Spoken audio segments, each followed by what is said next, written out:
Hello guys and welcome back to best car picks. എനിക്കറിയാം ഞാൻ ഈ വാഹനത്തിൻ്റെ വീഡിയോ ചെയ്യാൻ കുറച്ച് ലേറ്റ് ആയിട്ടുണ്ട്, പക്ഷെ എന്നാൽ പോലും നമ്മൾ കണ്ടിരിക്കേണ്ട ഒരു വണ്ടി തന്നെയാണ് സ്കോഡയുടെ പുതിയ ഈ ഇലക്ട്രിക് SUV. ഇതിൻ്റെ പേര് എൽറോക്ക് എന്നാണ്. ഈ വണ്ടി കുറച്ച് ദിവസം മുന്നേ ഡെബ്യൂ ചെയ്ത ഒരു വാഹനമാണ്. അപ്പോൾ നിങ്ങൾ വിചാരിക്കുന്നുണ്ടാവും നമ്മൾ എന്തിനാണ് ഈ വണ്ടി കാണുന്നത്, ഇത് ഇതുവരെ ഇന്ത്യയിൽ വന്നിട്ടില്ലല്ലോ എന്ന്. പക്ഷേ എന്നാൽ ഇത് സ്കോഡയുടെ ഏറ്റവും ലേറ്റസ്റ്റ് ആയിട്ടുള്ള മോഡേൺ സോളിഡ് ഡിസൈൻ ഫിലോസഫിയിൽ വരുന്ന ഒരു വാഹനമാണ്. നമ്മുടെ ഇന്ത്യയിൽ ഇനി വരാൻ പോകുന്ന കൈലാക്കും ഈ പുതിയ ഡിസൈൻ ഫിലോസഫിയിൽ തന്നെയായിരിക്കും വരുന്നത്. അപ്പോൾ നിങ്ങൾക്ക് ഇതിൻ്റെ എക്സ്റ്റീരിയറും ഇൻറ്റീരിയറും ഒക്കെ കണ്ടു കഴിഞ്ഞാൽ ഏകദേശം നമ്മുടെ ഇനി വരാൻ പോകുന്ന വണ്ടിയുടെ ഒരു ഐഡിയ കിട്ടും. ഇത് അതുപോലെ തന്നെ ആയിരിക്കും നല്ല ഞാൻ ഉദ്ദേശിക്കുന്നത്. കാരണം ഇത് കുറച്ചുകൂടെ വലിയ വണ്ടിയാണ്, സ്കേറ്റ് ബോർഡ് EV ആർക്കിടെക്ചറിൽ വരുന്നൊരു വാഹനമാണ്. സ്റ്റാൻഡേർഡായിട്ട് റിയർ വീൽ ഡ്രൈവ് കൺഫിഗറേഷനിലുള്ളൊരു വണ്ടിയാണ്. എന്തായാലും നമുക്ക് ജസ്റ്റ് തന്നെ ഡിസൈൻ നോക്കാം. സോ ഫ്രണ്ട് പ്രൊഫൈലിലേക്ക് വരികയാണെങ്കിൽ ഇതിൻ്റെ അകത്ത് സ്കോഡ ഇതുവരെ അവരുടെ വാഹനങ്ങൾ അങ്ങനെ പൊതുവെ കൊടുക്കാത്ത ഒരു സ്പ്ലിറ്റ് ഹെഡ് ലാംപ്സിൻ്റെ ഡിസൈൻ പാറ്റേൺ ആണ് നമുക്ക് കാണാൻ പറ്റുന്നത്. അതായത് ടോപ്പ് പോർഷനിൽ ഈ വാഹനത്തിൻ്റെ DRLs സൈഡ് ഇൻഡിക്കേറ്റേഴ്സ് എല്ലാം ഇൻറ്റഗ്രേറ്റ് ചെയ്തിട്ടുണ്ട്. താഴത്തെ പോർഷനിലേക്ക് വരുമ്പോഴേക്കും ഇതിൻ്റെ മെയിൻ ഹെഡ് ലാംപ്സ് ഒക്കെ വന്നിട്ടുണ്ട്. അതും വളരെ സ്ലീക്കായിട്ടാണ് ഇവർ ഇതിൻ്റെ താഴത്തെ പോർഷനിലാണെങ്കിൽ പോലും ഹെഡ് ലാംപ്സ് ഡിസൈൻ ചെയ്തിരിക്കുന്നത്. അങ്ങനെ വളരെ വലുപ്പമുള്ള ഒരു ഹെഡ് ലാമ്പ് അറയൊന്നും കൊടുത്തിട്ടില്ല. ചില വണ്ടികൾക്ക് നമുക്ക് ഇപ്പോഴും കാണാൻ പറ്റും കുറച്ചധികം വലുപ്പമുള്ള ഹെഡ് ലാമ്പിൻ്റെ അറയായിരിക്കും വരുന്നത്. പക്ഷേ ഈ വണ്ടിയിൽ അങ്ങനെയൊന്നുമില്ല, വളരെ സ്ലിമ്മാണ്. അതുപോലെ DRLs നോക്കുകയാണെങ്കിലും വളരെ സ്ലിമ്മാണ്. സ്കോഡയുടെ ആ ഒരു ലോഗോ അവർ മാറ്റിയിട്ടുണ്ട്. ഇപ്പം നമുക്ക് പഴയ പോലെ റൗണ്ട് ലോഗോ കിട്ടുന്നില്ല, സ്കോഡ എന്നുള്ള റൈറ്റിംഗ് ആണ് കിട്ടുന്നത്. അവർ പണ്ടേ അവരുടെ വാഹനങ്ങൾ ബാക്കിൽ ആ റൈറ്റിങ്ങിലേക്ക് മാറിയിരുന്നു. പക്ഷേ ഇപ്പം ഈ പുതിയ വണ്ടിയിൽ ഫ്രണ്ടിലും ആ റൈറ്റിംഗ് തന്നെയാണ് വന്നിരിക്കുന്നത്. അപ്പോൾ പിന്നെ നമ്മുടെ ഇനി വരാൻ പോകുന്ന കൈലാക്കിലും ഫ്രണ്ടിലെ റൈറ്റിംഗ് തന്നെയായിരിക്കും. പിന്നെ ഗ്രില്ലിലും കുറച്ച് ഡിഫറൻസ് കാണാം. അതായത് പഴയതിൻ്റെ അത്രയും വലുപ്പമുള്ള ഗ്രില്ലല്ല ഇവർ ഈ വണ്ടിയിൽ കൊടുത്തിരിക്കുന്നത്. കുറച്ചുകൂടെ ചെറിയ സൈസിലുള്ള ഒരു ഗ്രില്ലാണ്. പക്ഷെ എന്നാൽ ആ ബട്ടർഫ്ലൈ ടൈപ്പ് പാറ്റേൺ ഒക്കെ ഇതിനകത്ത് ഇപ്പോഴും പിടിച്ചിട്ടുണ്ട്. ഇനി സൈഡ് പ്രൊഫൈലിലേക്ക് വരികയാണെങ്കിൽ ഈ വാഹനം നിങ്ങൾക്ക് ഇപ്പോൾ ഫോട്ടോസിൽ കാണുമ്പോൾ വലിയ വലുപ്പമൊന്നും തോന്നുന്നില്ലായിരിക്കും. പക്ഷേ ആക്ച്വലി നല്ല വലുപ്പവും നല്ല വെയിറ്റും ഉള്ളൊരു വണ്ടിയാണിത്. വലുപ്പം എന്ന് പറയുമ്പോൾ ഓൾമോസ്റ്റ് 4.5 മീറ്റേഴ്സിന് തൊട്ട് താഴത്താണ് ഈ വാഹനത്തിൻ്റെ ലെങ്ത് നിൽക്കുന്നത്. വിഡ്ത്തും 1.9 മീറ്റേഴ്സിൻ്റെ തൊട്ട് താഴെ 1884 മില്ലിമീറ്റേഴ്സിനടുത്താണ് ഈ വാഹനത്തിൻ്റെ വിഡ്ത്ത് ഇരിക്കുന്നത്. അത്യാവശ്യം നല്ല വലുപ്പമുള്ള ടയേഴ്സാണ് ഇതിൻ്റെ അകത്ത് അവർ കൊടുത്തിരിക്കുന്നത്. ഇത്രയൊന്നും ഡയമെൻഷൻ ഇതിൻ്റെ അകത്ത് തോന്നാത്ത നമ്മൾ ഈ ഫോട്ടോസിൽ കാണുന്നതുകൊണ്ടാണ്. എന്തായാലും റിയൽ ലൈഫിൽ നമുക്ക് ഈ അടുത്ത കാലത്തൊന്നും ഈ വണ്ടി കാണാൻ പറ്റില്ല. പിന്നെ ഇതിൻ്റെ കർബ് വെയിറ്റ് ആണെങ്കിലും ഇലക്ട്രിക് വണ്ടി ആയതുകൊണ്ട് തന്നെ ഓൾമോസ്റ്റ് 2 ടണ്ണിൻ്റെ അടുത്തുണ്ട്. എന്ന് വെച്ചാൽ 2000 കിലോയുടെ അടുത്ത് ഈ വാഹനത്തിന് വെയിറ്റ് വരുന്നുണ്ട്. അത് ഇലക്ട്രിക് വാഹനങ്ങൾക്ക് പൊതുവേ വെയിറ്റ് കൂടുതലായിരിക്കും. നിങ്ങൾ പെട്രോൾ വണ്ടി വെച്ച് കമ്പയർ ചെയ്യേണ്ട. നമ്മുടെ നെക്സോൺ EVക്ക് തന്നെ ഏകദേശം 1500 to 1600 ഇടയിൽ വെയിറ്റ് വരുന്നുണ്ട്. ഇനി ബാക്കിലത്തെ ഡിസൈൻ എടുക്കുകയാണെങ്കിൽ ഇവിടെ നമുക്ക് ഏകദേശം അവരുടെ ഇനിയൊക്കെ IV വരുന്ന പോലത്തെ ഒരു ഡിസൈൻ പോലെയാണ് തോന്നുന്നത്. കാരണം ഭയങ്കര ഡിഫറൻ്റ് ആയിട്ടുള്ള ചേഞ്ചസ് ഒന്നും ഈ പുതിയ ഡിസൈൻ ഫിലോസഫിയിൽ ഇവർ ഇതിവിടെ ബാക്കിൽ അങ്ങനെ വരുത്തിയിട്ടില്ല. പക്ഷേ ഇലക്ട്രിക് വാഹനമാണ് ഇനിയൊക്കെ IV. നമ്മുടെ പുതിയ വണ്ടി ഇവിടെ ഇന്ത്യയിൽ വരുന്നതിൽ ഈ ഒരു ഡിസൈൻ പാറ്റേൺ അല്ല വരുന്നത്. അതിൻ്റെ അകത്ത് കുറച്ചുകൂടെ റൗണ്ട് ലൈക്ക് ടെയിൽ ലാംപ്സും കുറച്ചുകൂടി ചെറിയ ടെയിൽ ലാംപ്സ് ഒക്കെയാണ് വരുന്നത്. ഇതിൻ്റെ അകത്ത് ഇപ്പോഴും ഒരു ഹൊറിസോണ്ടൽ പാറ്റേണിലുള്ള ടെയിൽ ലാംപ്സ് തന്നെയാണ് അവർ പിടിച്ചിരിക്കുന്നത്. പക്ഷേ എന്തായാലും റിയർ പ്രൊഫൈൽ കാണാനൊക്കെ അത്യാവശ്യം നല്ല രസമുണ്ട്. പിന്നെ വേരിയൻ്റെ ബാഡ്ജിങ്ങും അതുപോലെ വണ്ടിയുടെ ബാഡ്ജിങ് സ്കോഡയുടെ ലെറ്ററിംഗ് എല്ലാം ബാക്കിൽ വരുന്നുണ്ട്. ഇതിന് 2 വേരിയൻസ് ആണ് വരുന്നത്, എൽറോക്ക് 15, എൽറോക്ക് 85. അതിലേക്കുള്ള ഡീറ്റെയിൽസ് നമുക്ക് പിന്നെ നോക്കാം. ഇപ്പം എന്തായാലും ഡിസൈനാണ് നോക്കുന്നത്. ഇനി ഇൻറ്റീരിയറിലേക്ക് വരികയാണെങ്കിൽ ഇതും ഇവരുടെ പുതിയ ഡിസൈൻ ഫിലോസഫിയിൽ വരുന്ന ഇൻറ്റീരിയറാണ്. ആക്ച്വലി കാണാൻ നല്ല രസമുണ്ട്. സ്റ്റിയറിംഗ് വീലിലും അവർ സ്കോഡയുടെ ലോഗോ ഒഴിവാക്കി ലെറ്ററിംഗ് തന്നെയാണ് ഇപ്പോൾ കൊടുത്തിരിക്കുന്നത്. സ്കോഡ എന്നുള്ളൊരു ബാഡ്ജിങ് നമുക്ക് അവിടെ കാണാം.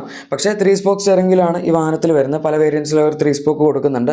പിന്നെ ഇതിൻ്റെ അകത്ത് ഒരു ഇൻഡിപെൻഡൻറ്റ് സ്റ്റാൻഡിംഗ് ആയിട്ടുള്ള 13 ഇഞ്ച് ഇൻഫോടൈം സിസ്റ്റമാണ് കൊടുത്തിരിക്കുന്നത്. നല്ല വലിയ ഇൻഫോടൈം സിസ്റ്റമാണ്. ഇവരുടെ പുതിയ UI ബേസ്ഡ് ആയിട്ടാണ് ഇത് വരുന്നത്. അതുപോലെ നമുക്ക് ക്ലൈമറ്റ് കൺട്രോളിൻ്റെ ഓപ്ഷൻസ് ഒക്കെ അതിൻ്റെ തൊട്ട് താഴത്തെ ടച്ച് ബേസ്ഡ് ആയിട്ട് കാണാം. പിന്നെ cup holders, electronic parking brake, storage area, അങ്ങനെ ഇതിൻ്റെ അകത്ത് വരുന്നുണ്ട്. ഒരുപാട് യൂസബിൾ പ്രാക്ടിക്കൽ ആയിട്ടുള്ള സ്റ്റോറേജ് ഏരിയാസ് ഇതിനകത്ത് ഉണ്ടെന്ന് സ്കോഡ പറയുന്നു. 470 ലിറ്റേഴ്സിനടുത്ത് ബൂട്ട് സ്പേസും അവർ ഇതിൻ്റെ അകത്ത് നമ്മുടെ ബാക്കിലത്തെ സീറ്റ്സ് ഫോൾഡ് ചെയ്യാതെ ക്ലെയിം ചെയ്യുന്നുണ്ട്. ഇൻസ്ട്രുമെൻറ്റ് ക്ലസ്റ്റർ സൈസ് വൈസ് കുറച്ച് ചെറുതാണ്. പക്ഷേ ഇൻഫോടൈം സിസ്റ്റം അത് കവറപ്പ് ചെയ്യും. കാരണം നമുക്ക് ഓൾമോസ്റ്റ് എല്ലാ ഇൻഫോർമേഷൻ ഇൻഫോടൈം സിസ്റ്റത്തിലും കാണാൻ പറ്റും. അത് 13 ഇഞ്ച് കൊടുത്തിട്ടുണ്ടല്ലോ. അപ്പോൾ പിന്നെ ഇൻസ്ട്രുമെൻറ്റ് ക്ലസ്റ്റർ ഇത്തിരി ചെറുതായാലും കുഴപ്പമില്ല. ഇപ്പോഴത്തെ പിന്നെ ടെസ്ല പോലത്തെ വാഹനങ്ങളിൽ ഇൻസ്ട്രുമെൻറ്റ് ക്ലസ്റ്റർ ഇല്ലല്ലോ, എല്ലാ സാധനങ്ങളും ഇൻഫോടൈം സിസ്റ്റത്തിൽ തന്നെയാണല്ലോ. ഇതിൻ്റെ അകത്ത് ഇപ്പോൾ ഫീച്ചേഴ്സിൻ്റെ കാര്യത്തിൽ ഇങ്ങനെ കുറ്റം പറയാനൊന്നുമില്ല, ഇഷ്ടംപോലെ ഫീച്ചേഴ്സ് ഉണ്ട്. നമുക്ക് ഇതിൻ്റെ അകത്ത് ഹെഡ് അപ്പ് ഡിസ്പ്ലേ ഒക്കെ അവൈലബിൾ ആണ്. എന്തായാലും ഇൻറ്റീരിയറിൻ്റെ ഒരു ഡിസൈൻ ലേഔട്ടൊക്കെ നിങ്ങൾ കണ്ടു. സ്കോഡയുടെ ഡിസൈൻ ഇപ്പോൾ നമ്മൾ ഇന്ത്യയിൽ നോക്കുകയാണെങ്കിൽ കുഷാക്കൊക്കെ ഒരു ഇത്തിരി ഔട്ട്ഡേറ്റഡ് ആയിട്ട് തോന്നുമായിരുന്നു.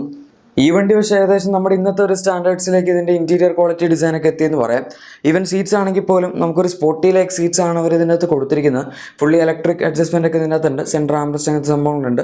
പിന്നെ ഡെഡിക്കേറ്റഡ് ആയിട്ടുള്ള ഇലക്ട്രിക് പ്ലാറ്റ്ഫോമിൽ വരുന്നതുകൊണ്ട് തന്നെ നമുക്ക് സെൻറ്റർ കൺസോളിൽ താഴത്തായിട്ട് സ്റ്റോറേജ് ഏരിയ വരുന്നുണ്ട്, മുകളിൽ സ്റ്റോറേജ് ഏരിയ വരുന്നുണ്ട്. ഹ്യുണ്ടായുടെ ഐനിക് 5, ഐനിക് 6 അങ്ങനത്തെ വണ്ടികളൊക്കെ കാണുന്ന പോലെ.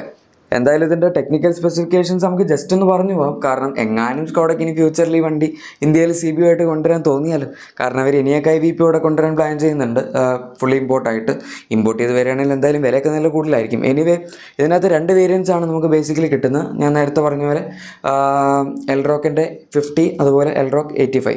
ഈ പേര് 50 എന്നാണെങ്കിലും ഇതിൻ്റെ അകത്ത് വരുന്ന ബാറ്ററി പാക്ക് 55 kWh ആണ്. അതിൻ്റെ അകത്ത് 52 kWh ആണ് നമുക്ക് യൂസബിൾ ആയിട്ടുള്ളത്. ചിലപ്പോൾ അതുകൊണ്ടായിരിക്കാം അവരിതിന് 50 എന്ന് പേര് കൊടുത്ത് 55 എന്ന് കൊടുക്കാതെ. പക്ഷേ നമ്മൾ എൽറോക്ക് 85ൻ്റെ കേസ് എടുക്കുകയാണെങ്കിൽ അവിടെ 82 kWh ബാറ്ററി പാക്കാണ് വരുന്നത്. പക്ഷേ 77 kWh അതിൻ്റെ അകത്ത് യൂസബിൾ ആയിട്ടുള്ളൂ. എന്നാൽ അതിനവർ 85 എന്നാണ് പേര് കൊടുത്തിരിക്കുന്നത്. ചിലപ്പോൾ ഇത്തിരി കൂടുതലായിട്ട് കാണിക്കാനായിരിക്കും. എനിവേ പേരുകൾ നമ്മൾ നോക്കണ്ട. ഇപ്പോൾ ജസ്റ്റ് ബേസ് വേരിയൻ്റ് എടുക്കുകയാണെങ്കിൽ ഈ 2 വണ്ടിയും റിയർ വീൽ ഡ്രൈവിൽ മാത്രമേ ഉള്ളൂ. ടോൾ വീൽ ഡ്രൈവിൽ അവർ ഇതുവരെ ഇറക്കിയിട്ടില്ല. പക്ഷേ എന്നാലും റിയർ വീൽ ഡ്രൈവായിട്ടാണ് വരുന്നത്. നമ്മുടെ INIQ 5, INIQ 6, EV6 അങ്ങനത്തെ വണ്ടികളൊക്കെ വരുന്ന പോലെ. അല്ലാണ്ട് ഫ്രണ്ട് വീൽ ഡ്രൈവ് EV ആയിട്ടൊന്നും അവർ ഇറക്കിയിട്ടില്ല. ഇതിൻ്റെ ബേസിക് വേരിയൻസിൽ നമുക്ക് 170 PS അടുത്ത പവറും അതുപോലെ 310 Nm ടോർക്കുമാണ് കിട്ടുന്നത്. 160 km/h വരെയാണ് ഇതിൻ്റെ ടോപ്പ് സ്പീഡ് അവർ ലിമിറ്റ് ചെയ്തിരിക്കുന്നത്.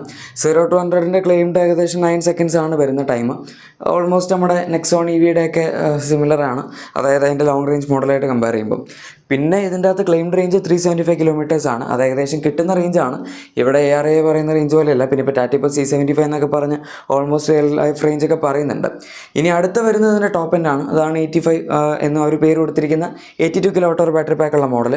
അതിന് 285 PS പവറും അതുപോലെ 545 Nm ടോർക്കും പവർ വരുന്നുണ്ട്. അതുകൊണ്ട് തന്നെ നമുക്ക് 0 to 100 ആക്സലറേഷൻ ജസ്റ്റ് 6.6 seconds മാത്രമേ എടുക്കുന്നുള്ളൂ. അത്യാവശ്യം വളരെ ഫാസ്റ്റ് ആയിട്ടുള്ളൊരു വാഹനമാണ്. ഇതിൻ്റെ ടോപ്പ് സ്പീഡ് ഒരു 180 വരെയാണ് കൊടുത്തിരിക്കുന്നത്. ചിലപ്പോൾ കുറച്ച് കുറവായിട്ട് തോന്നുമായിരിക്കും. കാരണം ഇത് ഇന്ത്യയിൽ മാത്രം, ഇന്ത്യയിൽ ഓടേണ്ട ഒരു വണ്ടിയല്ല. നമ്മളിപ്പോൾ പുറത്ത് രാജ്യങ്ങളിലേക്ക് കേസെടുക്കുകയാണെങ്കിൽ അവർക്ക് അവിടെ 180 എന്നൊക്കെ പറഞ്ഞു കഴിഞ്ഞാൽ വെറും പുച്ഛമാണ്. നമ്മളിവിടെ 250 പോകുന്ന റീലൊക്കെ ഇട്ട് കഴിഞ്ഞാൽ അവർ പറയും ഇതൊക്കെ നമുക്ക് ജർമ്മനിയിൽ സ്വാഭാവികം, നമ്മുടെ ക്രൂസിംഗ് സ്പീഡാണ് 250 എന്നൊക്കെ ഉള്ളത്. എനിവേ ഇപ്പോൾ പുറത്തെ സ്റ്റാൻഡേർഡ്സ് വെച്ച് നോക്കുകയാണെങ്കിൽ ഇത്തിരി കുറവാണെന്ന് പറയാം. ബട്ട് സ്റ്റിൽ EVSൻ്റെ റേഞ്ച് ഇങ്ങനത്തെ കമ്പനികളിലൊന്നും അവരങ്ങനെ ഒരുപാട് ഇപ്പോഴും പ്രൊവൈഡ് ചെയ്യുന്നില്ല. സ്പീഡാണ് ഉദ്ദേശിച്ച്. റേഞ്ചൊക്കെ അത്യാവശ്യം ഉണ്ട്. ഇതിപ്പം ഡെഡിക്കേറ്റഡ് സ്കേറ്റ് ബോർഡ് EV ആർക്കിടെക്ചറിൽ വരുന്നുണ്ട്. ഫോക്സ്വാഗൻ്റെ MEB പ്ലാറ്റ്ഫോമിലാണ് ഈ വണ്ടി വരുന്നത്. അതുകൊണ്ട് തന്നെ റേഞ്ച് അവർക്ക് മാക്സിമം പുഷ് ചെയ്യാൻ പറ്റിയിട്ടുണ്ട്. പിന്നെ ബാറ്ററി പാക്കിൻ്റെ സൈസ് ആണെങ്കിൽ പോലും അത്യാവശ്യം വലിയ ബാറ്ററി പാക്ക് തന്നെയാണ് അവർ ഈ വാഹനത്തിൻ്റെ സൈസ് വെച്ച് ഉപയോഗിച്ചിരിക്കുന്നത്.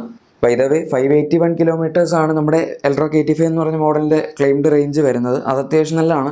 500ൻ്റെ അടുത്ത് റിയൽ ലൈഫ് റേഞ്ച് കിട്ടുമെങ്കിൽ തന്നെ കൂടുതലും നോക്കാനില്ല. ഏകദേശം നമ്മുടെ ഒരു സാധാരണ പെട്രോൾ ഡീസൽ വണ്ടിയുടെയൊക്കെ അടുത്തുള്ള ഫുൾ ടാങ്ക് റേഞ്ച് ആയത്.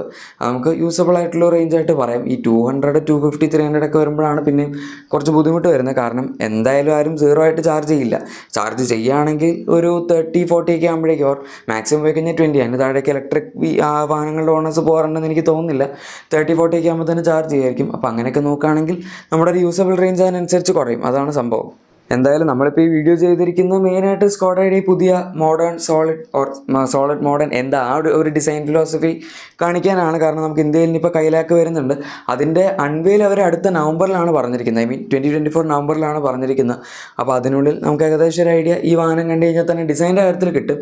എല്ലാമല്ല, ബട്ട് സ്റ്റിൽ ഫ്രണ്ട് പ്രൊഫൈലൊക്കെ നമുക്ക് ഇവിടെയും സ്പ്ലിറ്റ് ഹെഡ് ലാംപ്സ് തന്നെയാണ് ഇനി വരാൻ പോകുന്നത്.